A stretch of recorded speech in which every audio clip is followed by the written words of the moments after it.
One principle we haven't talked about for a while is the fifth one, which is called Aloha. Now, the word means love in Hawaiian.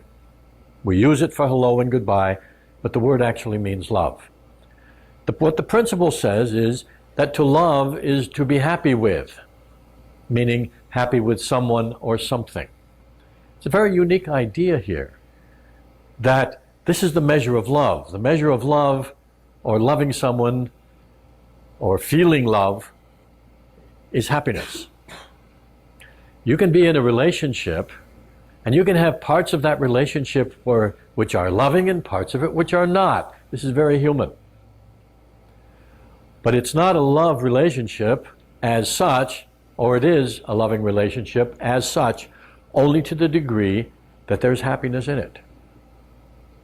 Some people have a very confusing idea about what it means to love someone. They think it means to be angry, to be jealous, to be unhappy if they're gone, to be able to not live without them, the whole world is dark if they're not around. That's not love, at least not from this point of view. You got a lot of other things in there. You got fear, you got anger, you got things like that, but not love. Love is the happy part of a relationship. And the word aloha doesn't have any negative connotations whatsoever.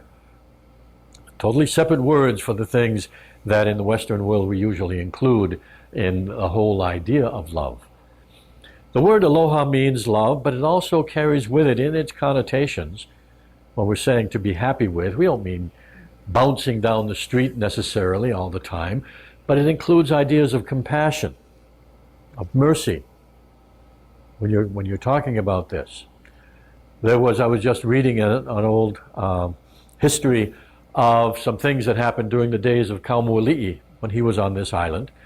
And of course he was kidnapped and he was taken away, held hostage on Oahu by the Kamehamehas. And there was a Kauai chief, after Kaumoali'i died, then usually the old tradition was to redistribute the land. So there was a Kauai chief who wanted the land redistributed.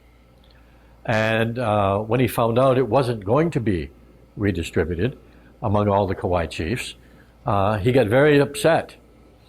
And so he said a phrase which was mistranslated at the time. What he said was, "Makeloa ike aloha." And it was translated as, "I die with affection," which has no meaning in English and has no meaning in Hawaiian either. Okay? What he was really saying was, compassion is dead. Okay? That, there's not going to be redistribution, we're not going to have land that we need, there's no compassion left. He was using that meaning of aloha when he said that.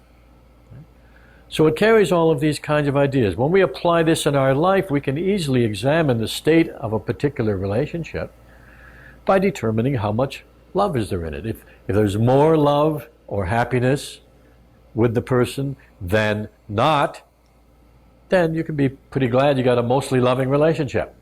Okay? That's a good thing. But if there's more things you don't like than you do like, you have a relationship that's in trouble. Real clear. Okay? So this is the whole concept of aloha here. It means to act towards someone else with love, with kindness, that's another concept there, with compassion, includes concepts of friendship, with mercy. There's all these ideas. It has to do with your behavior between each other. Okay? And so you hear a lot about the word aloha in Hawaii, but when it is really applied to how people are supposed to act together between each other, it means all of these good things that I mentioned. In fact, this is the only state or government entity, I think, in the world that has love as legislated into its government. Because there was a resolution passed, I think it was by both houses, but I'm not quite sure about that. But in the Hawaiian government, that said members shall behave toward each other in a spirit of aloha. That's how it was written in the law. Okay? Which means not to go up and hug everybody all the time. I mean, that's nice, but that's not the only way. It means with respect, with kindness, with compassion, with mercy, with friendship. Okay? All right. Now we can go off and talk about any of the other things that I talked about, history, language, legends, healing, anything like that, or continue with the concepts of love and relationships, whatever you like. Yes? Listening to you speak, I'm thinking that unless we can love ourselves unconditionally, with compassion, forgiveness, what do we have to offer others? I would change that slightly. What you said was, unless we can love ourselves unconditionally, what do we have to offer others? Well, you know, unconditional is a real big thing. Okay? I think if anybody wants to practice unconditional love, they've got to start with themselves. When they master that one, then they can start trying it out with other people. But I don't think you have to wait to love others before you're unconditional with yourself, or that could take an awful long time. I would say loving yourself is yourself, you are your primary relationship.